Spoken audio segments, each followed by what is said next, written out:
Ici, vous avez le système au complet, donc le boîtier de contrôle, le pistolet, table vibrante avec un vibreur électrique, la pompe de poudre ici avec le tuyau fluidiseur, et en bas vous voyez vous avez la Fast Clean qui permet de nettoyer le système juste en appuyant dessus.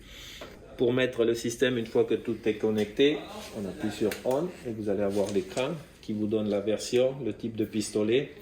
C'est pour table vibrante avec la version du programme.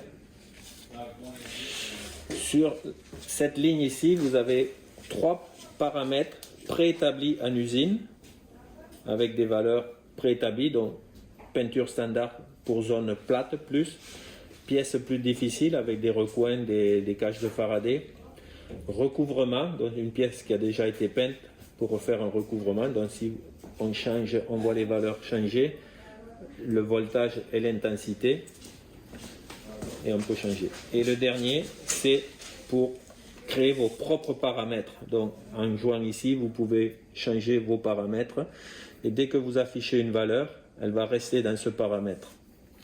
Donc si on met par exemple 60 kV, on va mettre 30 microampères par exemple. Ici c'est la quantité de poudre, on va mettre par exemple 50%. Et ici c'est l'air de pousser de la poudre dans le tube. Donc il est important que ces deux chiffres, la somme des deux, soit entre 60 et 80 à peu près. Parce qu'il faut toujours que le tube soit plein de poudre ou d'air. Il faut que le tube soit plein. Donc si on a peu de poudre, on met plus d'air pour être entre 60 et 80. Si on a plus de poudre, on baisse son air. Okay.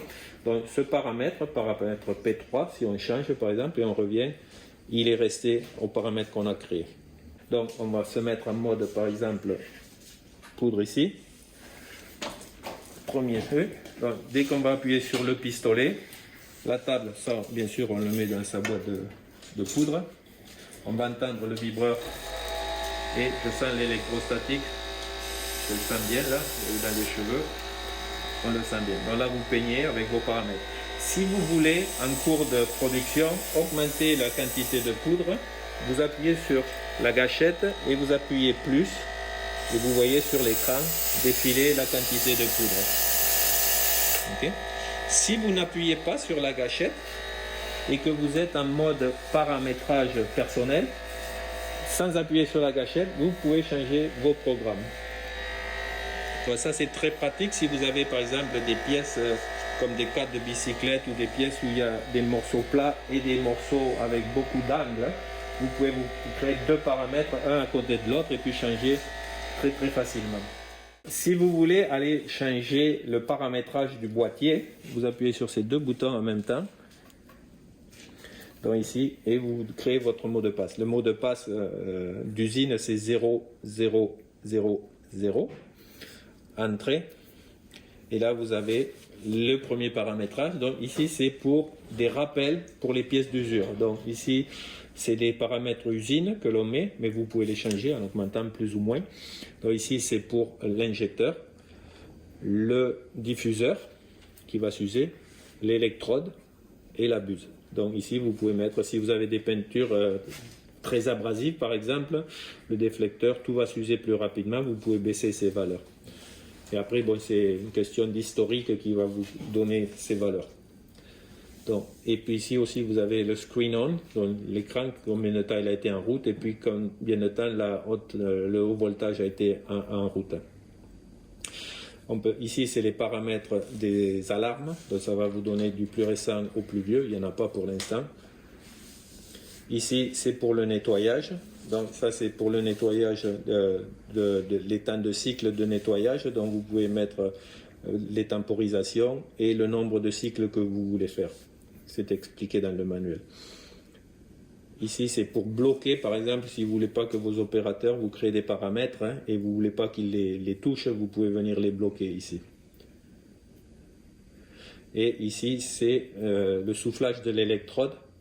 La temporisation pour la fluidisation, donc au bout de la canne d'aspiration, et la table vibrante. Donc vous pouvez changer ces valeurs aussi, et ça c'est pour l'écran, au bout de 15 minutes, il va se mettre en veille, si vous ne l'utilisez pas.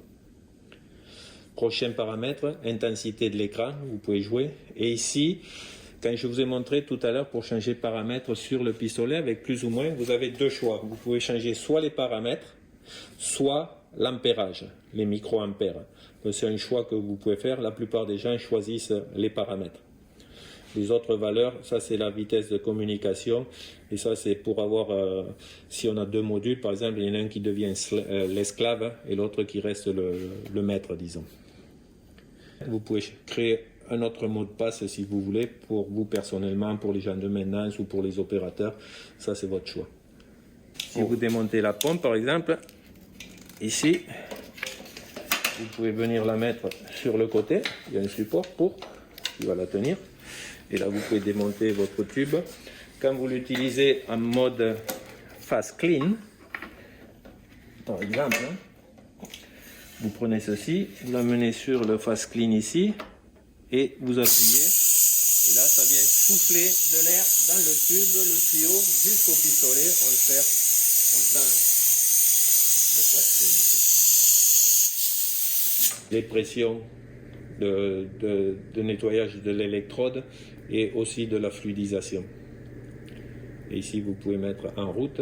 Si j'appuie sur ce bouton, là ça nous demande de nettoyer le pistolet. Donc vous mettez ça dans la cabine de poudre et vous enlevez ça et vous appuyez on. Voilà, et là on sent de l'air, ça pousse de l'air. Ça fait des coups pour nettoyer le tube.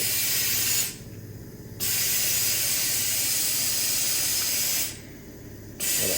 Et là, c'est ce qu'on a 15 cycles, on a mis, mais ça c'est réglable.